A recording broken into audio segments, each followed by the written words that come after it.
All right, so I am pleased to introduce Jeff Pulver. Oh yeah, let's clap him in. Sure, why not? I'm just going to introduce him a little background quickly. Jeff's a pioneer who helped shape the development of the VoIP industry. He founded the VON Coalition in 1996, which helped keep VoIP unregulated in America for 9 years. His VON conference ran from 1997 to 2008.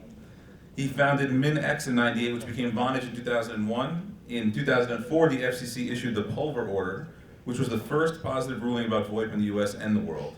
He's been playing with IP internet communications since 1995. He flew the red eye just to be here for us today. And he picked, one second, if you ask him, which I think we'll get to eventually, why they picked Edison, New Jersey for Vonage's headquarters, as we were talking about a few weeks ago, he's like, oh, it sounds like a cool place to be. Long Island. You'll tell him. So let's welcome up Jeff Pulver.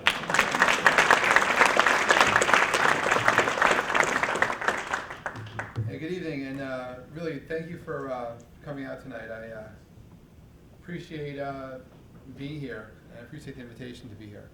I wanted to talk a little bit about, well, me, but share really a story about being Forrest Gump, because the friends that I have, they actually know the truth. And that's, you know, everything is, not that it's made up, but in order to be successful, you could allow yourself not to know what you're doing. And I'm not talking about faking it, I'm talking about just letting yourself, let your cluelessness be your guide. And that if you've ever, I mean, you know, how many people here are working in a profession they actually went to school for? Oh, really, so many, wow. And everyone else? Right? So something happens in between the time where you go to school and you get a job. And how many people here are entrepreneurs? So you guys are just not employable, I understand, okay. But that's all part of it, right? Because at the end of the day, you know, what it takes sometimes an entire lifetime to discover is who you are. So tonight I'm going to talk a little bit about me, actually I guess all about me, but I'm going to share some stories which kind of explain, I guess, how Vonage happened, but really what it really talks about is being yourself. I stand here, the reason I'm here today is because I believe in serendipity and synchronicity. I don't know if any of you have looked into your life and seen coincidences happen and realized maybe they're not coincidences. That maybe for some reason the odd set of circumstances that made something happen. And if you walk outside, you know, do you ever think of yourself that you could go through the door and put yourself in luck's way or harm's way or no way? But I've discovered that if you put yourself in the flow of your life, magic happens. If you're holding back for opportunity, opportunity won't happen. But if opportunity knocks, open the fucking door. And it's really about who you are, wherever you are. And nothing in my life that I've ever been successful at, that I ever know what I was doing before I did it. And now it's easy for me to say now, but I had not a clue when I was doing it. And as an entrepreneur, it's kind of, sometimes if you're pitching people, you don't lie, but you have to have confidence and absolute devotion in what you're doing to be understood. You also, you know, being clueless allows great things to happen, and I believe in that. I believe in the honesty of the self. And I mean, I grew up being very vulnerable and very lonely. Anyone here have, maybe you guys are old enough, anyone here remember ham radio or ever know anyone that was a ham radio operator? Wow, that's a friendly audience. This is great. You know, because before the internet, my first social network was amateur radio. And I discovered ham radio when I was 9 years old. And you know, my whole story, in fact, what's really incredible is there's someone here in the audience whose work indirectly saved my life. And another person from my life who knew me before my life was saved. What I mean by that is, I don't know, when I was 9 years old, which was a long time ago, relatively speaking, I was very lonely. I don't know if any of you ever remember being lonely when you were a kid, what it's like to be on your own, maybe a little different, maybe you're focused and you're just, you know, maybe it's because you see through these people who think they're your friends or whatever it is, but you got your own space. But my dad was worried about me. My dad saw that I was sort of lonely.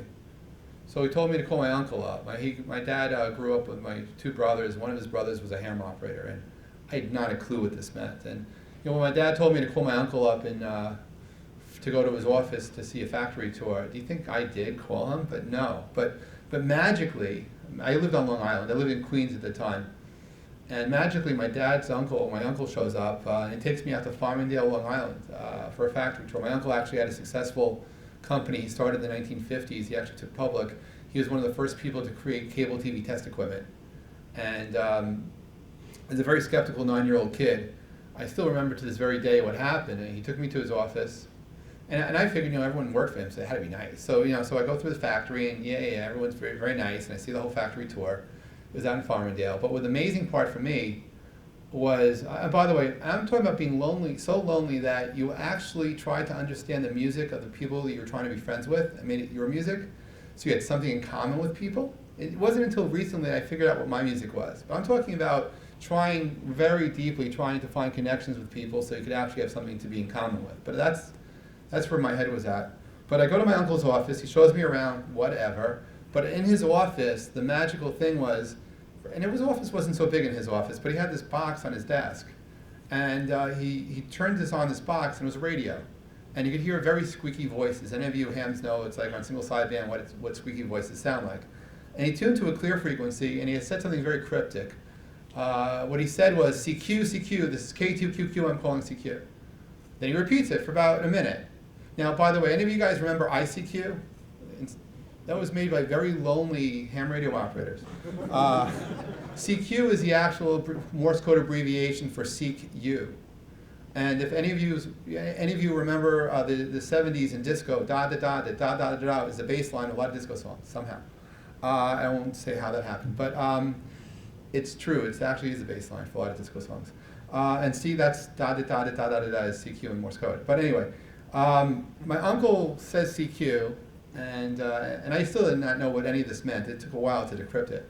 But all I know is he's sitting there, and for the next hour, no matter where in the world the person was, my uncle would say his name is Fred, he's in Farmingdale, New York, and he gave a signal report and how loud the person was. And it didn't matter where they were, they all spoke English pretty well, actually.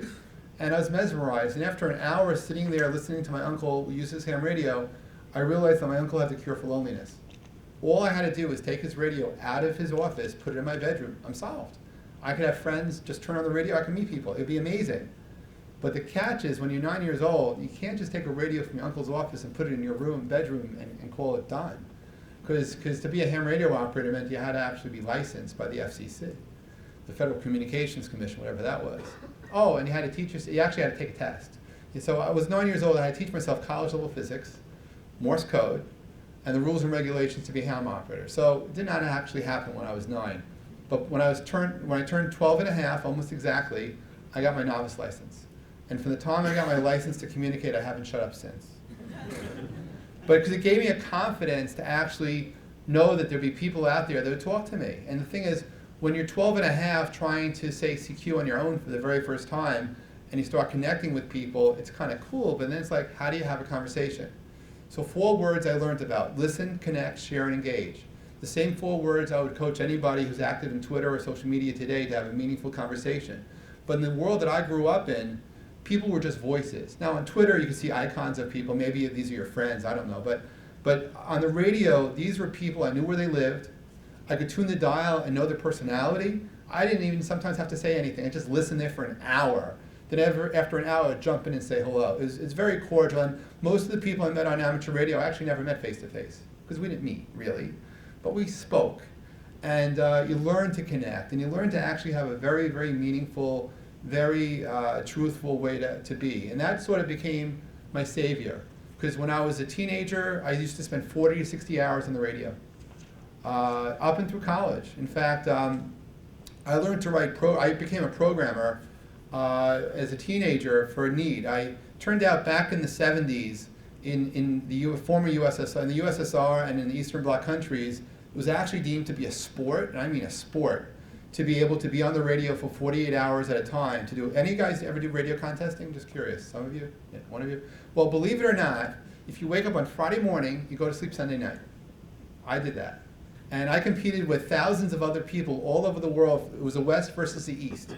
And we would basically, several times a year, we would wake up and we would compete on radio. And it was very interesting because I hardly ever won anything, but the intensity of trying to talk to as many people as possible, as many different countries as possible, I found super exciting. And but it became very tedious to keep track of it. So one of the rules of innovation for me is laziness. I think that laziness drives innovation. And in my case, it taught me to program. And I learned how to use Data General Business Basic, which was a mini computer at the time. And I taught myself how to program. And I created a multi-user logging system for my ham radio out of bare necessity. And that's how I ended up a programmer. And the other thing I used to do back then is I used to listen to radio. Like from 9 to 12 and a half, I listened to the radio all the time. Back then we had AM, and I still pretty much know the AM radio dial. I was so fixated listening to not really shortwave, but AM radio. And I listened to music, because it actually was, it's hard times to call it music, but there was music. And I became fascinated with radio and music, and became really, really passionate for all that. And for me, what I ended up doing, and I didn't know I couldn't do it, is I started collecting records. My social life in high school didn't really work out so well. But the one cool thing is when you have a great record collection, the girls who would not invite you to their Sweet 16s would pay you money to DJ them. So I got to be a DJ at some really cool parties. And I partnered with a friend of mine, and he, to this very day, runs that company. That's one startup I did that never had an exit because it's still producing revenue, which you have to always be careful about as an investor, because sometimes you invest in revenue-producing companies and will never have an exit, just a rule. But I also started when I was 16 a software publishing company and a consulting company. What was kind of cute is the consulting companies, my mom actually took me to gigs. She had to drive and wait for me while I was doing the consulting, and became an expert. It was just really, really cute, because back in the day, we had the Data General computers were these mini computers, and every 30 days a maintenance guy came to our home to do preventative maintenance on the computers, and he used to tell me about companies going out of business, the systems integrator. So I jumped in, and I don't know how I was 16 and did this, but I did. And so those are a couple of companies I had. And but no one told me I couldn't start a company, so I did it. And that became something which I didn't really appreciate till many years later. But the whole idea of not letting what you don't know stop you from doing something is not a roadblock that's in my life. That I don't actually think exists for anybody. I mean, it's not that I broke the law.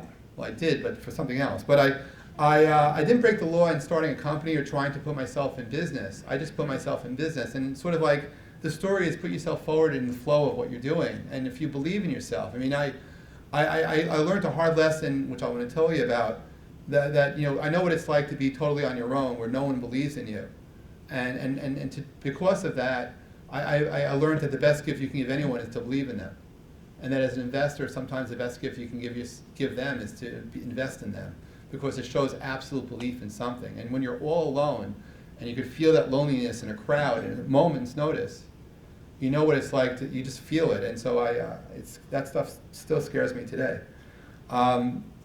But ham radio was my savior. And I really was into technology. I was actually the kid who, the brother that we could do a family vacation, go down to Barbados. We have 8 days of rain, and I am in heaven. Because I was on the ham radio for 8 days. And Barbados is still sort of a rare country. So I set up all these antennas. I made my sisters carry all these bags of wires. And no one got a suntan, and I was on the radio for 8 days. I had so much fun. And I think to this day, my sister holds grudges about that. But I just that was that brother. I was that guy. I would take all this stuff and just try to have fun in the most unusual ways. And my parents tolerated that, I guess is the best way to say it. I have kids, and they never got into radio. I always thought I was a failure as a parent because I could not get my kids to write code. I could not get my kids to use ham radio. All the crutches that saved my life, they found other things, and they're quite okay. They're second-year students at Colgate today, but their twins actually go to the same school. But my hobbies and their hobbies, they're different. But as a teenager, I really got into ham radio, and I thought mobile telephony would be really cool. And if you ever remember watching MASH and the reruns of MASH and Radio O'Reilly, the guy that basically connected the radio and did phone patches and stuff, that was me. In times of disaster, or in times of just happiness, whatever, when people wanted to talk to friends overseas, because there was a time, believe it or not, where it cost dollars per minute to call overseas. So if you had friends from across the country or people from overseas who wanted to talk to friends in New York City, in fact, my parents didn't really complain so much. Anywhere in America, I did phone patches. And it was another way of having fun. I loved relaying messages. When I came time to go to university, I do not remember ever applying to go to Hofstra, but I had a computer consulting company, and I didn't want to go to college. My dad passed away, so I can't ask him anymore. But somehow I ended up going to Hofstra. I think he applied for me because I don't remember ever applying. But I do remember the tension of trying to make a positive impression on women when I was a freshman. So I had a Trans Am. I spent 10 weeks from the time I knew I was going to Hofstra to the time school started. I rigged up my Trans Am, so within a 30-mile radius of my house, I had this 2-meter auto patch set up. So I was actually able to make phone calls out of my car within 30 miles of my home. I lived in Great Neck at that point. I was able to make phone calls, which in 1980 was pretty cool. It's pretty cool to do mobile telephony in 1980. If you ever see those big rigs that we used to use, I did it on the radio. So as a freshman, though, I spent about the entire freshman year, first half of the lower freshman year, trying to get girls to check out my car. Did not work out. It just did not work out. But that frustration, and it was truly frustrating. But the technology worked out, but nothing else did. And I realized maybe my approach was wrong, but I didn't get that. But that device I had, the phone patch, well, flash forward many years. I ended up going to school. I actually graduated with I stand before you as an gainfully unemployed accountant. I have a BBA in accounting. It works wonders. But what I ended up doing with my accounting degree is I ended up working as a consultant for an accounting firm, and which just happened. And I ended up a year or so later actually working for the accounting firm, and I respect accounting. And I was born. Any of you accountants out there, you know that in America they have basically slave labor. It's paid slave labor from January to April. It's called tax season, and tax season is a time where you just put in your time. So during one tax season in 87, 88, I came up with an idea to emulate the HP 12C financial calculator inside of Lotus 123. And I did this while I was working in my day job, and miraculously in January 88, PC Week wrote a story about this. And I was kind of bored, so I had a day job, but my night job was this software publisher because I did it as a kid. And unfortunately for me, the inbound telemarketing company that I had hired knew my name. And the managing partner of the accounting firm that I worked for read about it in PC Week, thinks that everyone in the firm should have this product. And when they called up to order it for a site license, the guy from the inbound marketing company said, I would love to take your order. We're set up here to take one order at a time, but for a site license, you have to talk to a guy named Jeff Pulver, and he's a little tied up during the day. I was, in that particular day, I was homesick, because I was like working, 100 hours a week, because I was doing tax season, plus I was doing my own thing. And I got a phone call from the managing partner. I was like, oh shit. And I came to work the next day, really not feeling so good, and I resigned. Because I basically told the guy that, I believed there was a future in spreadsheets, and that this is my life. And that was one of the only times, by the way, in my life I actually had business plans and projections. I've stopped doing that ever since. But I basically told him I believed in this. And you know what he said? You have plans? You have projections? Could we look? 3 weeks later, I ended up with 23 partners. And for 7 years, Spreadsheet Solutions actually operated as first doing just time value money theory, because I was bar mitzvahed on it. But about a year into selling this product and going to different shows, someone accused me of being a liar. And I said, what are you talking about? Well, I use my HP 12C to do bond yield calculations. I said, what's that? So I didn't take calculus in college, so I had to teach myself calculus. And then I taught myself like McLaurin Power Series expansions, and I ended up reading a whole bunch of books on finance. And I created a product called At Fixed Income, which was a whole suite of fixed income calculations. So I became, I won't say an expert in fixed income mathematics, but I wrote a lot of code. And it was just one thing led to another, and next thing you know, I'm working on Wall Street. My gig, I was building real-time trading systems. Again, I didn't know anything about this stuff, but I got into market data, and people wanted to I actually met Michael Bloomberg back when he was running Bloomberg. And the crazy thing was, I'm at a conference, and I'm showing how to do bond yield calculations inside of a Lotus 123 spreadsheet, for those of you who remember Lotus. And he's there selling the Bloomberg stuff, and he knew my story. He's maybe a very successful mayor in New York City, but he was creepy back then because he did research on me. He knew everything about me, and it was kind of weird. He knew where I lived. He knew everything, and it was the weirdest thing. And I don't know how he figured it out, because that was pre-internet, but he did. And I had fun though. And but the fixed income stuff though was very interesting to me and very near and dear to my heart. And I built real-time trading systems. And but again, I had no background in any of this, right? And I'm trying to encourage any of you who think that your knowledge or lack of knowledge should stop you from doing a startup or stop you from getting out of a corporate gig, forget about it. Do it. Don't hold back. I mean, the biggest mistake I ever made in my life was listening to my friends. Not that they're idiots, but you know, if you have an idea for something and someone doesn't get it, fuck them. Now, I say that now, but I used to listen to these idiots, you know, and they used to discourage me from doing stuff. Not everyone's going to understand you. It doesn't mean you shouldn't do it. It took me a life to learn that. That if you feel passionate about something every day you wake up, you want to do something, do it.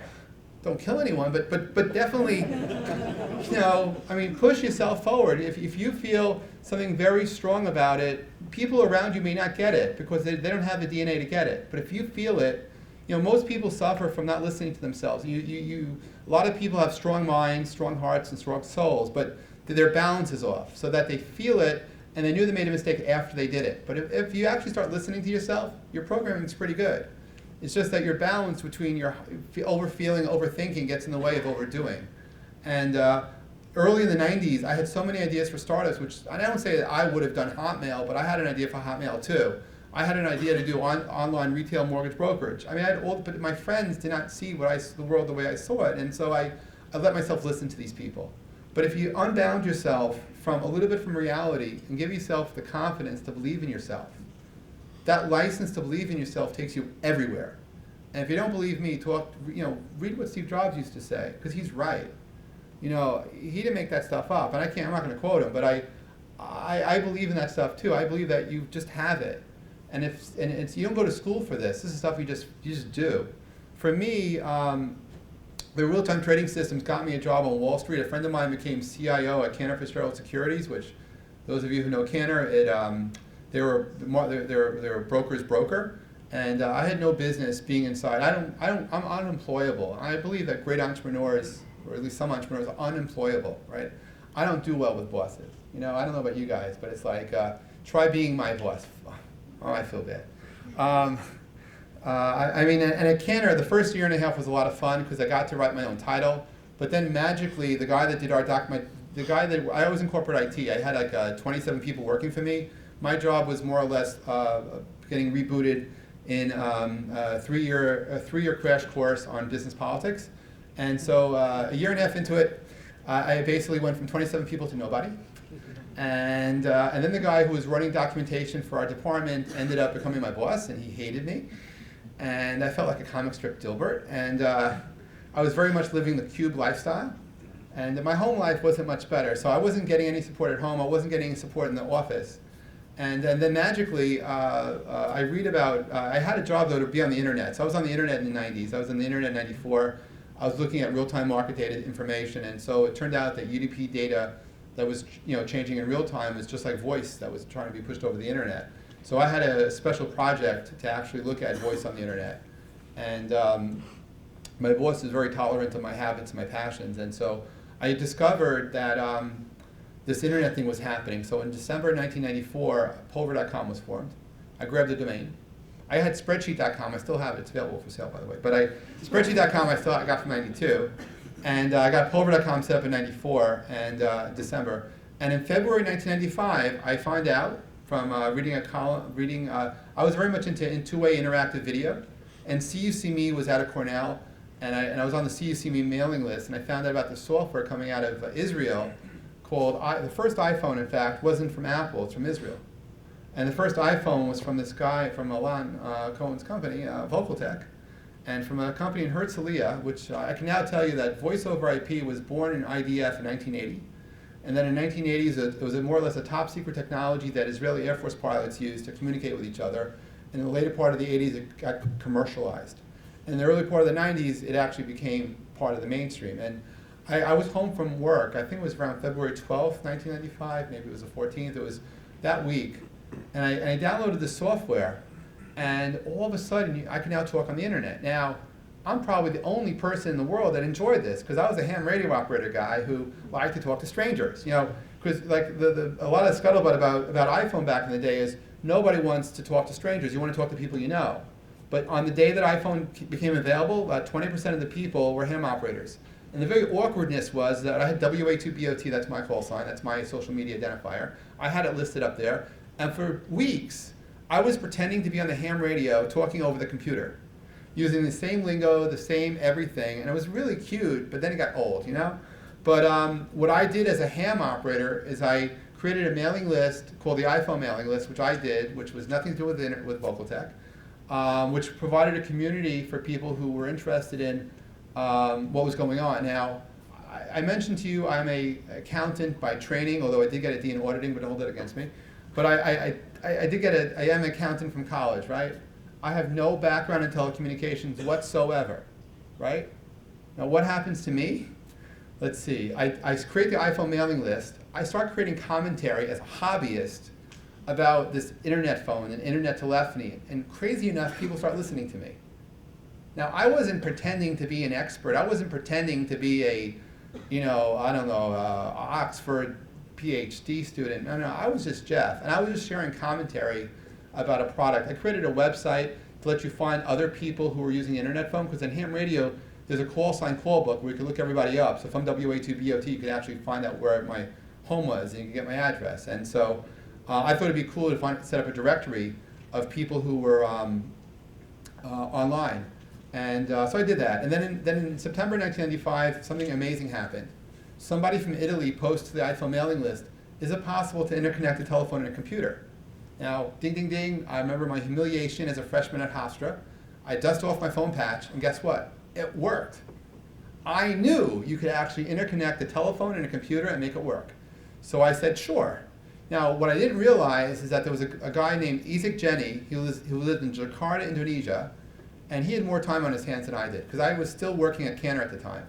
And he wrote a device driver, and back then, I don't know if you remember the state of sound cards, whether they're half duplex, full duplex, and you had to deal with, you had Cirrus Logic chipset modems, and you had Rockwell modems. So it turned out that if you happened to have had a Cirrus Logic chipset modem, I had some code that turned a 19.2K baud modem into a one-port gateway.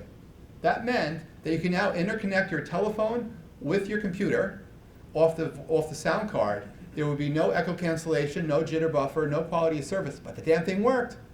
And Vocal Tech had some APIs that let us hacks create code. And I actually had this crazy idea to let the world talk for free. And in November 1995, I launched, well, some people say a virus, but I launched a project on the internet called Free World Dial-Up. And for anybody who would contact me, I actually bought a ton of these modems, and I sent them around the world. And I used my office as being at the World Trade Center with the FedEx in the lobby. I don't know why I was doing this, but I was giving away modems to anyone who asked for them. And in a very short period of time, and then people found out the configuration to get, and we had hundreds of people around the world running these gateways, allowing free telephony.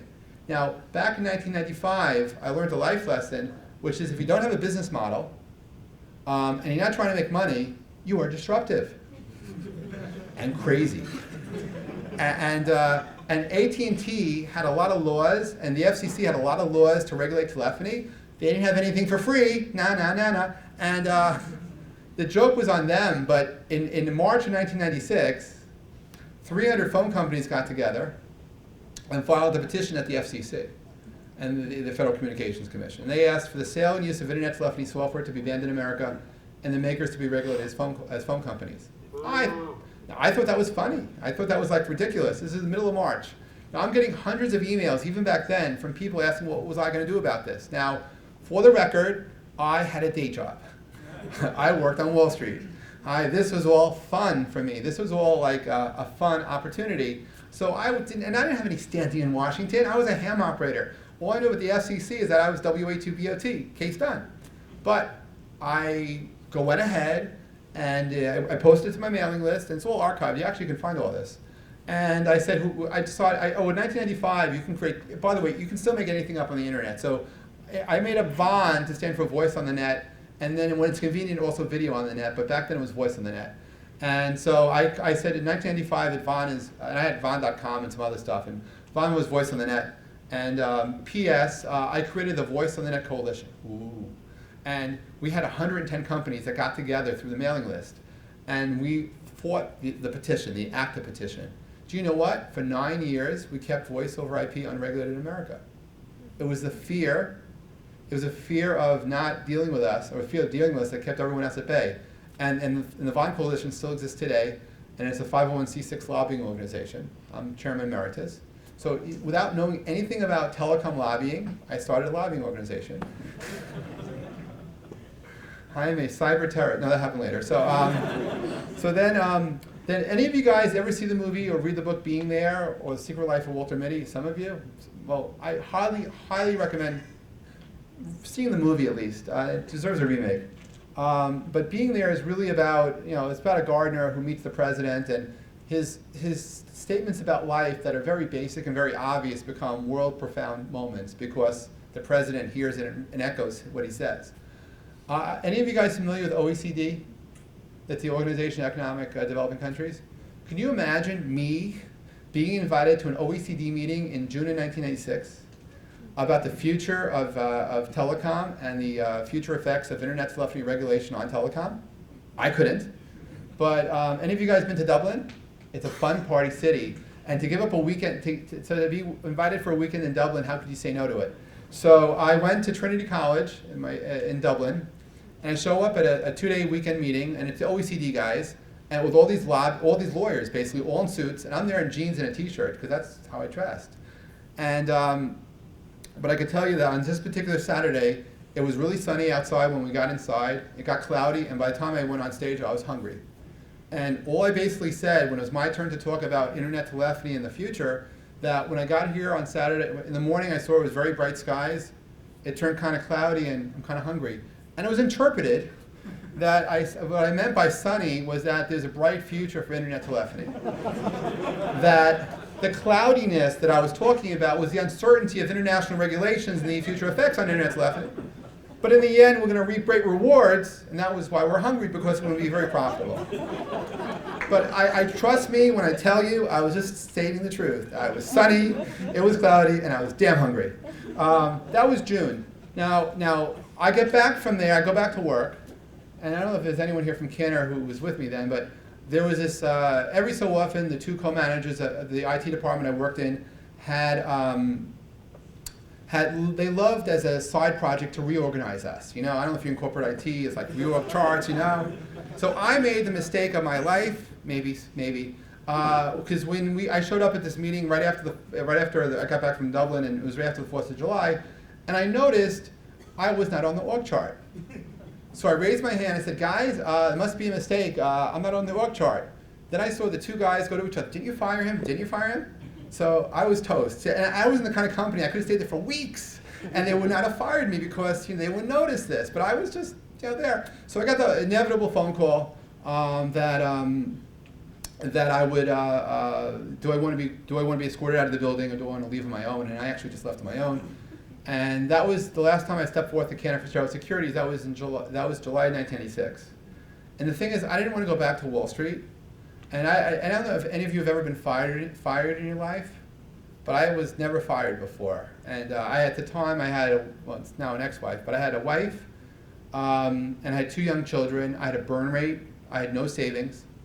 I had no clue what I wanted to do. But after going to this conference at OECD and another one in April of that year, I said, wow, these conferences are kind of cool. Now, I had no background in telecom. I had attended a lot of conferences, but I didn't know how to run them. But what did I decide to do? Well, I'll tell you what I decided to do. I decided that on September 10th and 11th, and these dates matter, September 10th and 11th, 1996, at the Puck Building in Soho, New York City, I'm going to do a 2-day conference about internet telephony in the future. Because you could. So I did. And I had no money, though. I had no savings. American Express was absolutely crazy enough, though, to give me a credit card. And I am thankful of that and grateful, because I had an Optima card, and I had $15,000 worth of credit. And back then I had to go to JFK. I got $15,000 in traveler's checks, and I pulled down all that money that I could, and that became my deposit for my first conference. I used it for the catering and for the room rental at the Puck Building. And to my utter surprise, I ran this conference not knowing anything about anything, and 224 people from around the world showed up. Some of those people within a year to 2 years to 3 years would be running billion-dollar companies. Some of those people actually, well, I don't know if they're billionaires still, but they were in the dot-com era, and certainly, and these are just regular people sitting next to you. But magic was happening, and I didn't appreciate it. The first conference, I didn't speak very much, but I made like enough money profit to say I wouldn't do it again. And the first time around, I called it the Talking Net, and I actually had the See You See Me guys for video, and I had the voice guys. And then in April '97, I did it again, and I called it VON, which was just voice on the net. And that accidentally gave birth to the trade show and conference, which gave birth to the voice over IP industry, that within 3 years' time legitimized voice over IP, that the world's phone companies all started using it. The early entrepreneurs in voice over IP actually were doing some really incredible creative stuff. Because like free wheel dial-up maybe was a first, although I never filed for patent, so I never held anyone on it. Maybe I should have. But what I did, I ended up going forward and creating these conferences, and I noticed these entrepreneurs, they would put a computer in Santo Domingo, a computer in Tel Aviv, a computer in London, a computer in New York City, a computer in London, in Seoul, in Tokyo. And they were using the internet to make phone calls, and to connect computer to computer, and they would make local dialing. And now, they were not phone companies doing it, these are just entrepreneurs. They had a lot of gray market minutes. We call them being polite here. In certain countries, you were actually put in jail for doing it. And many other places, it was all like under the hood. And the people who came to the VON conferences were coming to my conferences really to meet each other. And having worked on Wall Street, I actually created a trading system based on the way bonds trade. And I actually created a spot market for voice over IP. And I called it the Minutes Exchange, or MINEX. And that was in '98. So the MINEX exchange was going while I was running the VON conferences. And then I became also at the same time busy doing political stuff, trying to do activism to keep voice over IP unregulated. Anyway, in my conference business, from 0 to 18 months, I actually went from 0 to about $15 million in revenue. My staff was a sorority from Hofstra. I'm just saying, you don't need to have professionals in any part of your business. If you don't know what you're doing, you can do anything. I hold that statement true today. That it's when you bring in experienced people that are used to doing things a certain way, they could screw you over. Because what worked for them then doesn't mean it's going to work now. But when you deal with people that are unbounded to their potential, magic really can happen. So VON was run truly by totally unprofessional people. And we're having fun. And I learned that, in fact, VON was all about having fun seriously. I don't know if any of you get to live your passion. I love music. At the VON conferences, and for those of you who were used to go to them, I mean, what did I do? I would hear the bands playing on the radio, and I'd put them on stage at our conference parties. I discovered that if you do a 3-day conference, and the second night you open up the bar for 7 hours and let people drink, and you put a live band on stage, people become very friendly.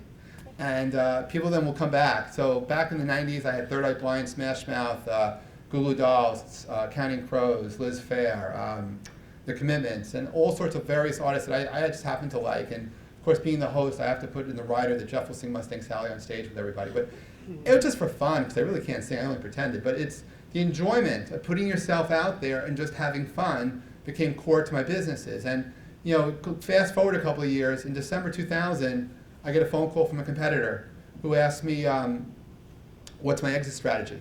Now, I must tell you, I did not know what an exit strategy is. Do you guys know what exit strategies are? All right, I had no idea. All right, I was running a benevolent dictatorship. I am in favor of benevolent dictatorships. All the equity of the company was mine. I didn't know to share. And I had no exit strategy. So I didn't know what it was. So he said, you know, this is when you have a conference business, you're fairly successful, or very successful, you want to sell it. I said, why in the world do I want to sell the one thing I'm finally doing really good at? Because this is what you do. Now that stood in the back of my head, because I didn't know what to do. But in July of 2001, after the dot-com crash, and certainly after the telecom crash didn't exactly happen yet, I got a premonition, you know, I better sell. I don't know why I should sell, I should sell. So I did. Do anyone want to guess what day I sold my business? December 10th, 2001, that's right. On September 11th, 2001, my company was worth zero. It was worth zero because I was in the destination events business, and if people are not getting on airplanes, they're not going to conferences. But on September 10th, 2001, was a day my conference sold, and the company that I had started for $15,000, I had a pretty decent exit. I sold it on paper for $57 million. But it was then 9/11 happened, so there was no upside. So it reduced to 40 million. Still sort of respectable, I guess. But the thing is, I felt so privileged to be alive, and that's when I started thinking about dates and stuff, because getting fired saved my life. Because I had the kind of job in IT that I very well could have been there on 9/11. 700 people who worked at Cantor Fitzgerald died. 400 of those people I remembered, and in fact, one person who I hired died because of me, because when I was doing the minutes exchange, I couldn't get Bill Gardner to leave, and so he stayed, and so I always have that heaviness. But being lucky is okay. I don't apologize for being lucky. I think that if you're lucky in what you do, be proud of it, and stand up to it, you know. But be humble about it. But at least be, you know, and don't live in your shadows. So I had a fantastic exit. Of course, the company I sold it to, they ran Comdex. You guys know what happened to Comdex? It went bankrupt. So 2 weeks before they went bankrupt, I bought Von back. And then I sold it again in 2007, but that didn't have such a happy ending for me. But the whole idea of being able to, you know, and by the way, I ran, what happened in 98 though with Minix, in 2000 it became, in 2000 all these B2B exchanges going public, I felt left out because I had a B2B exchange. So I went to see some VCs, you know, and they taught me a fancy word called disintermediation, which I can't spell even today. But they liked what I was doing, and so I decided that we're going to be real. So in 2000, so we started raising money, and we started finding investors. And Jeff Citron, who had done Daytech Online, he became the lead investor in Minix, and that's when I actually got the office space in Edison. And while he was working on Minix and I was incubating it in Long Island, I told him the next business I want to do is a broadband phone company. And a month after they moved out of my office, I got a phone call from Jeff that said that Minix was a good idea, but the best it would ever do is a multi-million-dollar business, and he wanted to be a multi-billion-dollar business. So a few months later, he said he's going to reboot into the broadband phone company, and in April 2001, they changed the name from Minix to Vonage. So I accidentally started Vonage. And Vonage stands for the age of voice on the net. Now, I was chairman for the first couple of years. And I did that purely because, you know, no one said you couldn't. So, you know, I started a telecom company, not knowing anything about telecom. I ran a business that presumably was fairly successful without knowing anything about conferences, without knowing anything about anything, really. And, you know, when I invest in startups, I'll tell you, when I was fired, no one would invest in me. I still have found the business plan for Pulver.com that I pitched. Nobody would invest in me. And I was looking for $500,000 to start a conference business, which I ended up starting for $15,000. Nobody would invest in me. And that feeling of absolute on the edge, I wasn't suicidal, but I was really, really close. I felt that a few times since then. If you ever want to know how to piss away $40 million, I have that blueprint. I know how to do it. And it takes, but I can't talk because he's taping this. The reality, though, is I like to share. I like to give. I like to have fun. I believe to live your life and live your life fullest, and to give of yourself, and to enjoy what you do, and do what you enjoy, and to live now, right? It's not that tomorrow won't happen, but live life now is sort of my whole mantra. And for me, before I go to Q&A, I just wanted to share a quick story. Premonitions to me, and serendipity and synchronicity is something which I cannot ignore. I mean, just the way things line up, and it's funny, but it's sad and it's true. But in January 2003, I woke up and I really felt like I was a traveler from the future. And I really felt like I had to fix the future wrong. And so what did I do? Well, I had this horrible nightmare that the phone companies woke up and realized how disruptive broadband is to their future. Just curious, any people here use FaceTime? You guys pay anything for FaceTime? Any of you guys use Skype? You paying for Skype? Except for video. For voice, free? You're welcome. See, I had this premonition that the phone companies would wake up and realize how disruptive broadband as a platform would be for their future. And I have nothing against the phone companies. Well, but I went to the lawyers that we created that created the Voice of the Net Coalition for, and I filed a petition at the FCC. Because I actually asked them, I wanted to get regulatory clarity that voice communication that starts on the broadband internet, that doesn't touch the legacy phone network, for it not to be regulated as telecom. I thought it was a very simple ask, right? So it took 5 weeks for them to draw up the language, as little lawyers have to, and they filed it. And then I said, I still remember talking to Glenn Richards, and I asked Glenn, so when does the fight begin? He says, what fight? He says, Jeff, you're living in a country where if someone hears Martian signals in their ears, they could file a petition at the FCC. It doesn't mean they're going to fight it. They're going to put it out for comment. But it's like, be careful what you wish for. Because we went to, 10 days into this, the FCC put my petition out for public comment. And what that means is, for the next 30 days, the phone companies, for me it was shit on Jeff Pulver month. Because for the next 30 days, the phone companies of America and the world were able to attack my integrity and the merits of the petition, and they did. And you can find all this on the FCC website. Some of it's really funny. Some of it was not so funny. But they went forward and they attacked me on every which way they could, and have all these reasons why the petition should not be granted. I had 30 days to respond back. And then in May of 2003, does anyone know what happened? That's right, I was accused by the Department of Justice and the FBI for harboring Al-Qaeda.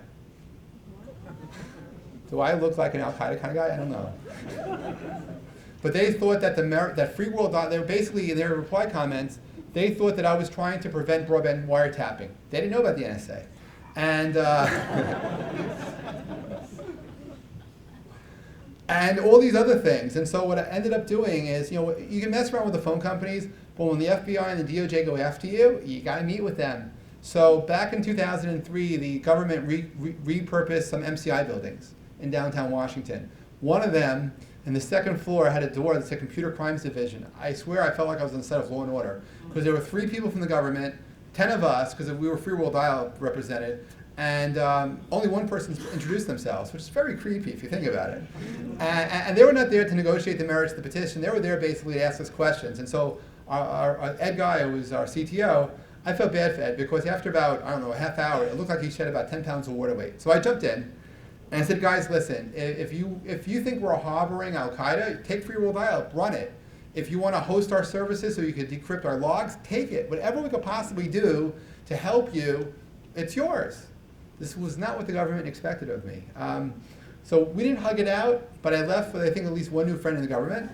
And I think it was the same, the next day, or maybe it was the afternoon, we ended up going to the West Wing of the White House. You guys have been to the West Wing?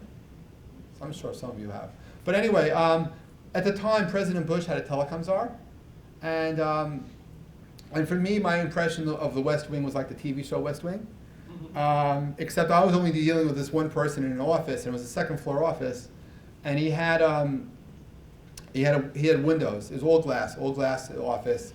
He sees us come in, and after dealing with the FBI and DOJ from before, it's like, do we really want to be here? But he comes in, and we pitch him Free World Dial-Up, and he says, yeah, President Bush is behind the petition, and he thinks it's good for broadband in America, and all these other things. We're all looking at each other. So I actually let one of my other guys pitch the pitch, because it's like I was tired of this.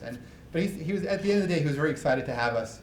And we were just like so overwhelmed. And so, but I still remember this. As he saw the doors of the elevator closing in on us, he opened up his glass doors and he yelled at us, "Thank you for not asking for subsidies." And we said, "Shit, we could have gotten subsidies. What idiots! What idiots!" So anyway, 9 months later, at the FCC meeting in February 2004, the FCC issued what became called the Pulver Order. I became a subject down in Washington. And to this very day, and we're celebrating the 10th anniversary in February, this is why things like Skype on voice and FaceTime and everything else is free. It's because you can be. And these days, the phone companies actually use the Pulver Order to protect themselves from regulation. And I had no idea. If anyone would have told me how impossible it is to go to Washington and get a law passed in your name, I never would have done it. But because standing before you as a Forrest Gump of communications, I did it. And I believe that cluelessness is a gift. And I think ignorance in the right way is a gift. And laziness in the right way, well-intended laziness, helps innovate. And if any of you are crazy enough to be crazy, I embrace you.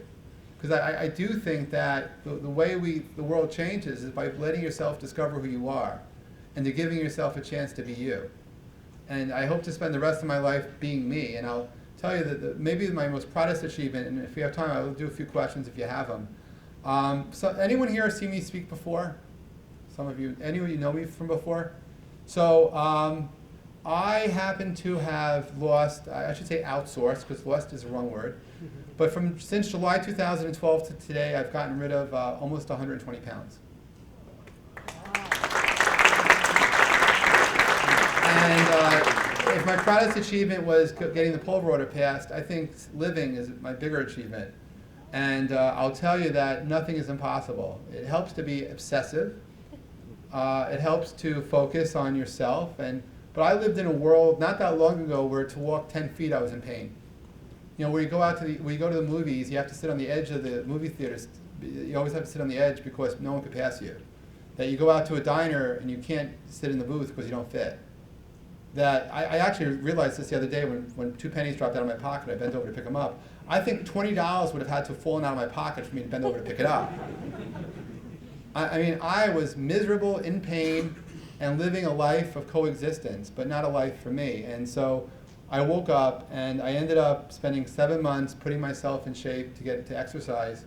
And then on December 30th, I gave up eating wheat. And I had no idea that for me to give up wheat would mean having more energy, mean not getting hungry, not getting hungry, and really no cravings for things. That acid reflux that was bothering me would go away. That cramps that I used to think was normal would go away. That when I was a baby, my parents took me to the emergency room because they thought I swallowed a baby toy because I had a wheeze my entire life. After meeting my nephew at summer camp in August, I realized I had no allergies for the first time in 20 years. And I don't look 8.5 months pregnant. So, you know, there's a law of readiness in nature that says you're ready when you're ready. And that no matter how much you love someone, you can't force them to do anything. It's like a baby developmentally growing up in certain stages. But when you're ready for it, let me tell you, the one thing I discovered the past 15 months is crowdsourced motivation on Facebook. I had no idea, by opening up and sharing on Facebook, the amount of love and attention and absolute beauty that I would discover. My niece Emily still calls me Uncle Selfie. She thinks I share a little bit too much. What she doesn't know are the random strangers and friends of mine who will reach out and send me a message and tell me about their journey. And if any of you have any interest in losing weight or going on a journey or need help or need motivation for it, feel free to ping me. I'm happy to help any of you. Or at least share with you what worked for me. I bought, by the way, 41 books on health, wellness, fitness, and food. And I'm convinced that there's not one book that 1 million people will read that 1 million people can lose any significant weight from, because we're all snowflakes. Our DNA is different. But if you want to raise your metabolism, build muscle. But I went through a metamorphosis because I went to a doctor and I was actually Googling, trying to figure out how to save my life. Because I was very skinny until I was 23, 24, then I put on all this weight. And he told me that he actually was in favor of gastric bypass surgery. I'm happy to tell you I bypassed the bypass. And I did it just mindfully. And it's something which, because I rebooted myself, my triglycerides back then were 265, today they're 54. Any of you who ever were athletes in your life, you all have muscle memory. I have muscle amnesia. My muscles don't have memory. You know, I didn't have any connections with my impulses. I'm basically a much older version of a person just for the very first time going out. And the thing is, I've never known what it's like to be in shape, but it's amazing. And it feels great, and you can do it at any age. And you can never be too much in shape, as it turns out. But life is fun. And so for me, these days, what keeps me going is I have a new startup called Zula. And if any of you, if I had an ask, it would be for you guys to download from ZulaApp.com, download it, play with it, and give me feedback, because I could use the feedback. We just launched our Android version last week. And ZulaApp.com is the company, and I hope to transform the way people who work together. But anyway, that's my story. I thank you for listening. If you have any questions, I'm here. But thank you.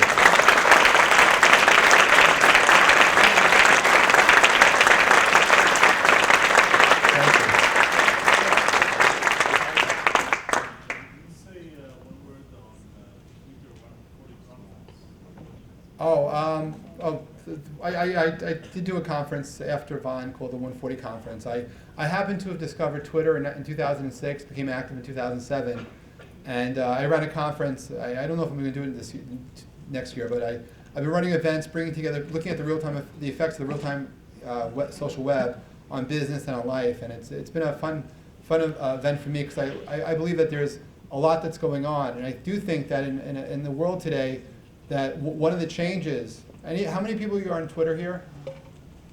So, any of you guys retweet? You guys retweet tweets? I'll tell you a slightly funny but real story. In 2010, a friend of mine, Ann Curry, who used to work for the Today Show, she went down to Haiti like the third day after the earthquake, and she noticed that the U.S. Air Force had closed the runway for everybody, and Doctors Without Borders, which I found out later is an organization, was trying to help with that doctors and supplies. They were trying to land on that runway, and I didn't have my ham radio set up. I actually was on my kitchen table, but I was on Twitter. And as a ham operator trying to help out in times of discourse or at times of earthquakes, what do you do? So I saw Ann Curry when she put out a tweet at U.S. Air Force, please let Doctors Without Borders land their planes. I quickly figured out who Doctors Without Borders were. I simply tweeted at U.S. Air Force, please let Doctors Without Borders land their plane. Do you know, a minute later I got a tweet at U.S. Air Force, at Jeff Pulver, we're on it. So I wrote, thanks. An hour later, at U.S. Air Force, at Jeff Pulver, the plane has landed. I wrote, thanks for telling me. And then the creepy thing happened. I got an email at U.S. Air Force is following you. So I checked out. I was the 27th person they followed. I can understand U.S., the White House, Southern Command, U.S. Army, and me. So what do you do when you get a follow? You direct message them. I wrote, where are you? They write back, the Pentagon. To this day, I have not tweeted to them or direct message, please help, I need an airlift, but I think they're there. And that is a difference in the world. There's a back channel. You see, on 9/11, for any of you that were around New York City, you may have known this, but between the fire department, the police department, the FBI, and everyone, all the emergency workers, everyone was trying to talk to each other, but they couldn't hear each other because everyone's on different radio channels. It took 5 years in a federal mandate to homogenize communication in times of emergencies. But when that earthquake happened in 2010, it was the first time in human history, as far as I know, that the entire world was on one frequency called Twitter. And people were there, and they were giving themselves and feeling themselves. And the Dalai Lama at that point was asked to share what he thought about the future of humanity. And he said that, I'm paraphrasing, that never before in his life had he seen so much outpouring of love for any kind of emergency than what he saw happen in Haiti. And I think a lot of it happened, it was because of what happened with Twitter, that the world could be there, that the U.S. Air Force is willing to talk to a civilian like me. Think about how the game-changing difference that is, that how different we are. And going into 2014, I just beg you that if any of you guys are in marketing, it's one thing to be a chief marketing officer. What the world needs are chief listening officers. Better today to listen, to share, to listen, connect, share, and engage, because that's when meaningful stuff will happen. But it's just magic. So I was doing these conferences looking to find that magic, and I think that it's just amazing what's happened. And I don't mean to be philosophical, but it could take a lifetime to discover that. But when you have the confidence to be who you are, embrace it, because I think it's the best thing you could ever do. Guys, thank you for listening. Thanks for tonight.